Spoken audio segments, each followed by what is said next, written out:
Hello and welcome to this short video. This is Pete Finnegan from petefinnegan.com Limited. I want to talk briefly today about protecting IPR, the intellectual property that is embedded in any PLSQL based application that you've written or you manage or you own, where you want to protect that investment that you've put into that code. This can include Apex, because Apex obviously uses PLSQL to create the application as well. And do you worry that somebody can steal your application source code? Or do you worry that somebody could just simply steal your application from a database and run it without your permission, without paying you, without getting your license fee, or any monetary method that you've got for getting paid? The big problem is that you don't control, as a developer, the database where your software is deployed.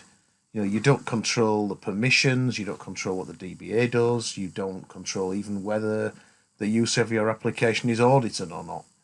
All of these problems are an issue with a scripting language that is just deployed into something like a database.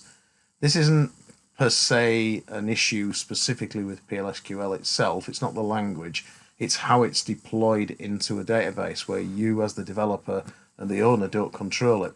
So what if you want to protect your source code, you want to protect your ideas, your algorithms, the things that you've created into this application, and you want to stop somebody from reading it and you want to stop somebody from running it without paying you? Well, we've got a solution for this. We can do two things. We can make it harder for somebody to read the source code and understand what your application does and therefore try and replicate it without permission or paying you. And we can also protect the source code in a way that if somebody steals it, they can't take it and run it somewhere else. So for instance, if your PLSQL application is deployed to a customer and that customer's paid you a license to run it from the 1st of July 2023 to the end of June 2024, we can add licensing to that application so it doesn't run outside of that period.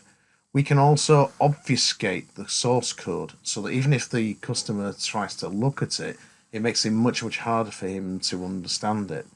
We can even go further and we can create the idea of an activation key so that you can deploy your software to your customer. The customer has to request a key so that they can then run it.